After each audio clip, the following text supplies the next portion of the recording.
Hello बच्चों, कैसे हो। तो मैंने आपको आपके 2 चैप्टर कंप्लीट करा दिए, पहला और दूसरा। अब तीसरा तो आएगा नहीं, वो सिलेबस में नहीं है इस बार। ठीक है, तीसरा कटा हुआ है और 5वां। तो अब कौन सा करेंगे हम? 4th चैप्टर करेंगे, 2 चर वाली रैखिक समीकरण, जिसको हम क्या भी कहते हैं, लीनियर इक्वेशन इन 2 वेरिएबल। तो चैप्टर जो है हमारा वो है 4th, 2 चरों वाली रैखिक समीकरण। अब बहुपद चैप्टर में मैंने आपको क्या कराई थी, एक रैखिक घात वाला बहुपद बताया था, रैखिक समीकरण बताई थी, जिसको हम जैसे कोई भी एग्जांपल ले लो, 2x + 1 = 0। तो इसमें x की घात कितनी है? 1 है। तो इसको क्या कहते हैं? रैखिक। रैखिक मतलब कि लीनियर। ये हमारी क्या है? लीनियर इक्वेशन है। अब इसमें चैप्टर का मीनिंग समझो। सबसे पहले 2 चर मतलब कि 2 वेरिएबल। कितने वेरिएबल है इसमें? 2 वेरिएबल है। रैखिक मतलब कि x की घात कितनी है? 1 है, या फिर y की घात कितनी है? 1 है, क्योंकि 2 चर होंगे। तो बहुपद में क्या पढ़ाया था? रैखिक इक्वेशन बताई थी, लीनियर इक्वेशन बताई थी, लेकिन क्या बताया था? सिर्फ 1 चर वाली बताई थी। और इसमें क्या है? 2 चर वाली है। अब जैसे इसमें कोई भी एग्जांपल ले लो, मैं लिखूं 2x + 3y + 4 = 0। तो इसमें क्या है? कितने चर है? 2 है, x और y, और दोनों की घात कितनी है? 1 है, मतलब डिग्री कितनी है? 1 है। तो यहाँ पर क्या है? इसका जो जनरल फॉर्म होती है, इसकी जो जनरल फॉर्म होती है उसको हम लिखते हैं ax + by + c = 0। अब इन दोनों इक्वेशन को कंपेयर करो तो यहाँ पे a बराबर कितना है? 2, b बराबर कितना है? 3, और c बराबर कितना है? 4। तो ये इसकी जनरल फॉर्म है, मतलब कि जो एक्चुअल फॉर्म होती है ना लीनियर इक्वेशन की, लीनियर इक्वेशन इन 2 वेरिएबल, तो वो क्या है? ये वाली है, ax + by + c। तो अब यहाँ पे सबसे पहले तो एक बात याद रखो कि अगर ये वाली इक्वेशन है जैसे, तो क्या हम इसका सॉल्यूशन निकाल सकते हैं? मतलब इसका जो एक हल होगा वो क्या होगा? वो कैसे निकालेंगे कि 2x + 1 बराबर क्या है? 0। तो 2x बराबर क्या हो जाएगा? -1, और x बराबर क्या हो जाएगा? -1/2। तो इसमें क्या होगा? Only 1 solution. इसका सिर्फ एक ही हल है, उसके अलावा और कोई सा नहीं है, एक से ज़्यादा नहीं मिलेगा। तो याद रखना है कि अगर 1 चर वाली रैखिक समीकरण है तो उसका सिर्फ एक सॉल्यूशन होगा। लेकिन इसमें देखो 2x + 3y + 4। अब मैं कहूँ कि इसके सॉल्यूशन निकालो, इसके कितने हल हो सकते हैं? तो अगर मैं इसमें x को 0 रखूँ, इस वाली इक्वेशन में अगर मैंने x को 0 रखा तो मेरे पास क्या आएगा? 3y + 4 = 0। तो y क्या आ जाएगा? -4/3। तो इसको लिखते कैसे हैं? सबसे पहले x आएगा और y आएगा। इसको कोऑर्डिनेट फॉर्म भी बोलते हैं, इसकी कोऑर्डिनेट फॉर्म, जिसमें ये कोऑर्डिनेट्स है। कोऑर्डिनेट ये x एक्सिस है, ये y एक्सिस है, x कक्ष है, ये y कक्ष है। ठीक है, तो इसको क्या बोलते हैं? कोऑर्डिनेट बोलते हैं। तो इनको लिखेंगे कैसे? सबसे पहले एक ब्रैकेट बनाओ और फिर सबसे पहले x ही आएगा यहाँ। अगर कोई तुम्हें दे दे कि ये 0 है और ये -4/3 है, तो मतलब क्या है कि ये x की वैल्यू है और ये y की वैल्यू है। तो ये इसका एक हल हो गया। अब मैं कहूँ कि इसमें y को 0 रखो, y बराबर 0 रखो। y को 0 रखने पर ये आएगा 2x + 4 = 0। तो x आ जाएगा -4/2 = -2। तो अब इसको कैसे लिखेंगे? x क्या है? -2 आया, और y क्या है? 0 है। तो ये इसका दूसरा सॉल्यूशन है। समझ आ रही है? अब मैं कहूँ कि इसमें x को 1 रखो, x को क्या रखो? 1 रखो इसी वाली इक्वेशन में। अब x को 1 रखेंगे तो क्या आएगा? 2 + 3y + 4 = 0, 3y + 6 = 0, और y क्या आ जाएगा? -6/3, और 3 दूनी 6, तो -2 आ गए। तो इसको कैसे लिखेंगे कि x क्या है? 1 है, और फिर y कितना आया? -2 आया। तो ये इसका दूसरा सॉल्यूशन है। ये पहला आ गया, ये दूसरा आ गया, और ये तीसरा आ गया। अब ऐसा नहीं कि कुछ भी रख लो, मतलब कुछ भी रख सकते हैं इसमें आप। अब अगर मैं इसमें कहूँ कि y को 1 रखो, ऊपर वाली में, उसी में y को 1 रखने पर ये आएगा 2x + 3 + 4 = 0।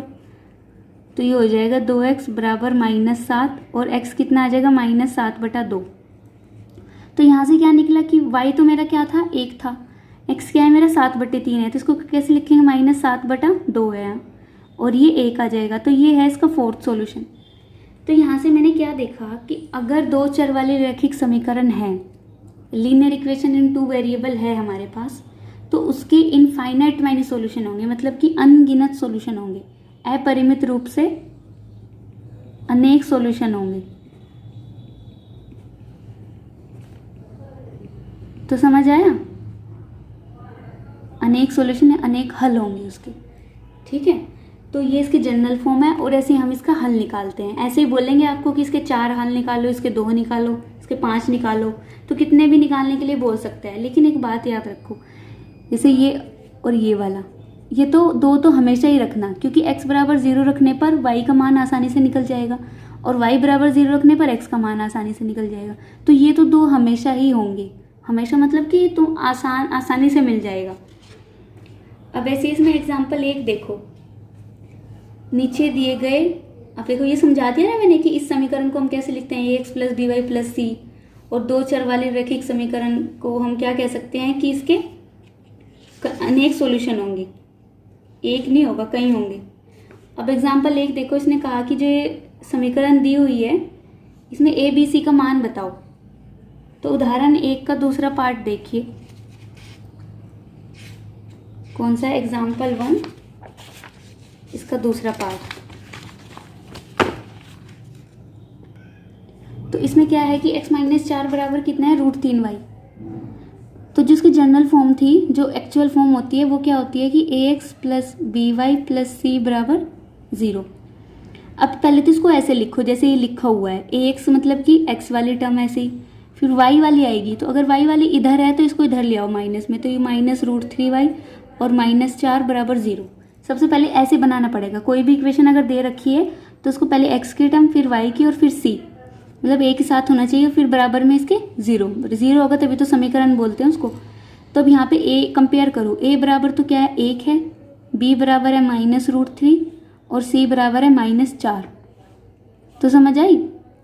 अब जैसे c है, इसके आगे तो क्या प्लस है, तो हमें तो यहाँ प्लस चाहिए ना, तो इसलिए हम c की वैल्यू क्या लेंगे, -4 लेंगे, और इसका गुणांक क्या होगा, -3 होगा, -√3 होगा, और इसके साथ क्या है, 1 है। तो कर लो कि a b c की वैल्यू बतानी है, तो सबसे पहले इसको ऐसे लिखो, फिर उसमें a b c की वैल्यू बता दो। एग्जाम्पल 2 क्या है कि निम्नलिखित में से प्रत्येक के 2 चर वाले समीकरण के रूप में व्यक्त करो। अब ऐसे भी व्यक्त करने के लिए बोल देगा, जैसे कि इसका भी दूसरा पार्ट ले लो, एग्जाम्पल 2 दूसरा पार्ट। इसमें क्या है, y बराबर 2 है, इसको हमें 2 चर वाले रैखिक समीकरण के रूप में लिखना है। तो कैसी होती है, ax + by + c बराबर 0।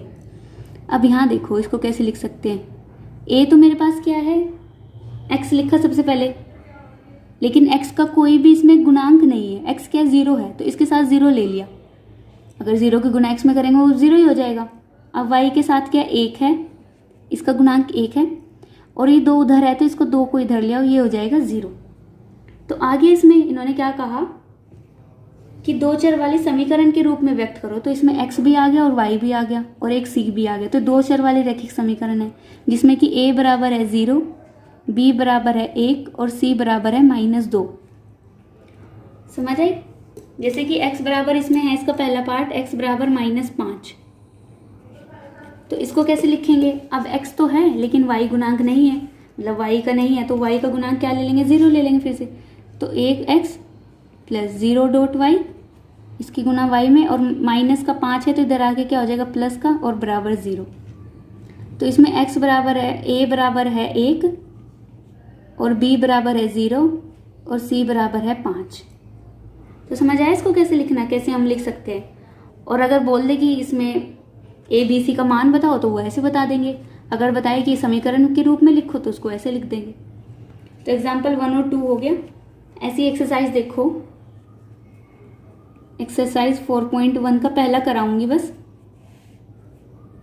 क्वेश्चन 1, इसने क्या कहा कि एक नोटबुक की कीमत एक कलम की कीमत से 2 गुनी है। तो इस कथन को हमें 2 चर वाले रैखिक समीकरण में लिखना है। अब एक नोटबुक की कीमत, अब नीचे हिंट भी दे रखी है कि नोटबुक की कीमत को हम क्या मान लें, उसको हम क्या मान लें, x मान लें। और कलम की कीमत को हम क्या मान ले, y मान ले। ठीक है, मान लिया। तो अब क्या कहा इन्होंने कि नोटबुक की कीमत एक कलम की कीमत से 2 गुनी है। तो नोटबुक की कीमत कलम की कीमत की क्या है, 2 गुनी है। तो ऐसे लिख देंगे इसको, यही तो है ना कि नोटबुक की कीमत कितनी है, इसकी 2 गुनी है। तो इसको कैसे लिख सकते हैं, x माइनस 2y बराबर 0। तो a बराबर 1 है और b बराबर -2 है और c बराबर 0 है। तो लिख लिया। ऐसे क्वेश्चन नंबर 2 क्या है, ax plus by plus c के रूप में लिखना है। मतलब दी हुई है तो इसमें abc का मान बताना है। तो ये खुद करना, मैंने एग्जाम्पल भी करा दी है। तो ऐसे ही इसमें सवाल है। तो यहाँ पे हमारी पूरी एक्सरसाइज 4.1 क्या है, कंप्लीट हो गई। ये अलग सा सवाल था, वो बता दिया कि इसको कैसे लिखना है अगर ऐसे भी आ जाए तो। अब इससे अगला टॉपिक क्या है कि इसका हल कैसे निकालते हैं हम, रैखिक समीकरण का हल। वैसे तो मैंने बता दिया कि कैसे निकालते हैं, परिमित रूप से अनेक हल होते हैं, वो भी बता दिया। ये वाला कराया था ना, ये वाला पिछला क्वेश्चन क्या कराया मैंने कि इसका हम हल कैसे निकालते हैं, ये रहा। ठीक है, वही है इसमें अगला टॉपिक की रैखिक समीकरण का हल कैसे निकालते हैं। तो इसमें सबसे पहले एग्जाम्पल देखो, एग्जाम्पल 3। इसने क्या कहा कि x प्लस 2y बराबर 6। क्वेश्चन क्या है, x प्लस 2y बराबर 6। इसके क्या बताने हैं हमें, 4 हल बताने हैं।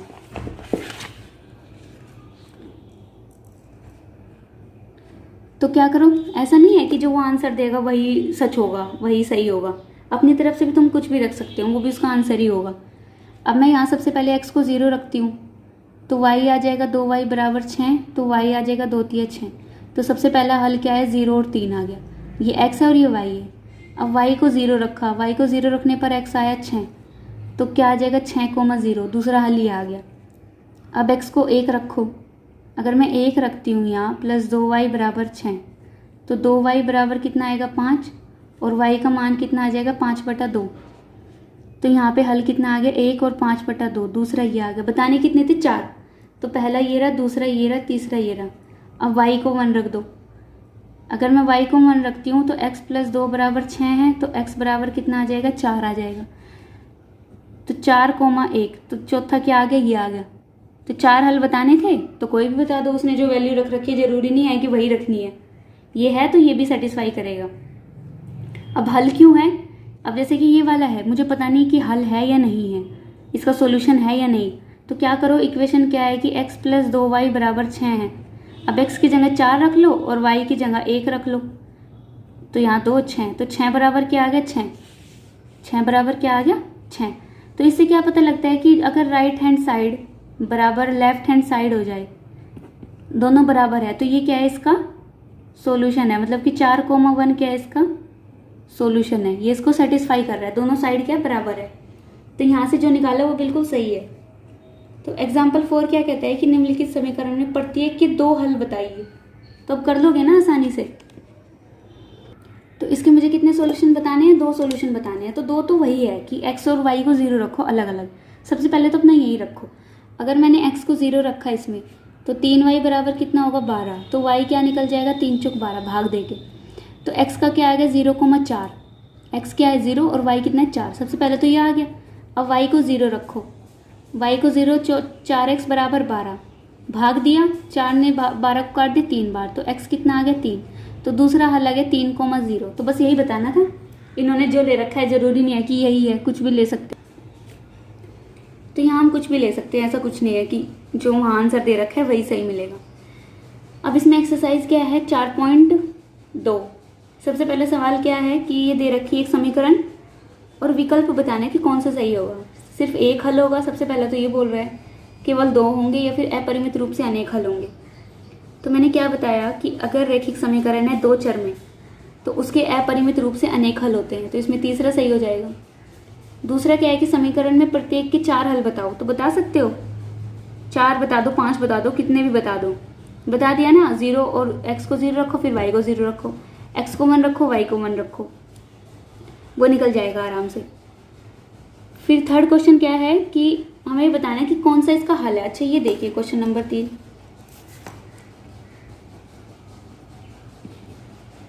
क्वेश्चन नंबर 3 क्या कहते हैं कि समीकरण क्या है कि x माइनस 2y बराबर 4। इसमें क्या बताना है कि कौन सा इसका हल है। अब मैं पार्ट 1 और 4 करा देती हूँ। पार्ट 1 क्या है, मुझे ये चेक करना है कि क्या 0,2 इसका हल है, इसका एक सोल्यूशन है या नहीं। 0,2 का मतलब क्या है कि x बराबर कितना है 0 और y बराबर कितना है 2 है। तो इसमें रख दो, x की जगह 0 रखो और y की जगह 2 रख दो, ये है बराबर 4, ये -4 बराबर 4 आ गया। तो यहाँ से क्या पता लगा कि left hand side is not equal to right hand side. बराबर तो नहीं है, क्या -4 4 के बराबर है? तो नहीं, तो इसका ये क्या कहेंगे कि ये इसका सॉल्यूशन नहीं है। अब इसमें पार्ट 4 देखो, इसमें √2 है और 4 √2 है। इसका क्या मतलब है कि x कितना है √2 है और y कितना है इतना है। तो अब रखो x की जगह √2 रखो, -2 गुना 4 √2 बराबर 4। अब इसमें √2 -8 √2 बराबर 4। तो ये तो बिल्कुल भी नहीं होगा। तो इसको घटाते कैसे है, ये वर्गमूल दो, इसका गुणांक कितना है 1। तो 8 में से 1 गया तो बचा 7, लेकिन 7 कैसा, माइनस का, √2 बराबर 4। तो ये भी इसका सॉल्यूशन नहीं है। तो ऐसे चेक कर लोगे। जैसे कि तीसरा देखो, तीसरे में क्या है, इसमें चेक करना है कि 4,0 इसका सॉल्यूशन है या नहीं। तो x की जगह 4 रखो, y की जगह 0 रखो, बराबर 4। तो ये तो आ गया 4 बराबर 4। तो ये इसका क्या है, सॉल्यूशन है। अच्छा, फोर्थ क्वेश्चन क्या है कि k का मान बताओ। इस तरह के क्वेश्चन भी आ जाएंगे। क्वेश्चन नंबर 4, इसमें क्या बताना है, k का मान बताना है। समीकरण क्या है, 2x + 3y बराबर k का मान बताना है। और इन्होंने क्या कहा कि जो x बराबर 2 है और y बराबर 1 है, ये इसका क्या है, सॉल्यूशन है। सॉल्यूशन है मतलब ये इसको सेटिस्फाई कर रहे हैं। तो x की जगह क्या रखो, 2 रखो, प्लस y की जगह क्या रखो, 1 रखो, बराबर है k। तो 2 दूनी 4 और 3 बराबर k। तो इनको जोड़ेंगे तो k का मान कितना आ जाएगा, 7 आ जाएगा। तो आसान है ना, बस ऐसे ही थे सवाल। 1-2 पार्ट बचे और वो मुझे बताना। अगर ना समझ में आए तो फिर कमेंट बताओ, कमेंट कर दो नीचे। तो ये वाला चैप्टर तो सबसे ज़्यादा आसान है। अब अगली बची एक्सरसाइज 4.3 और 4, तो वो मैं एक ही वीडियो में करा दूंगी। तो जितना कराया उसके नोट्स बनाओ, रिवाइज करो और जो ना समझ आए उसको पूछ लो। पढ़ते रहिए। Okay, bye, good luck.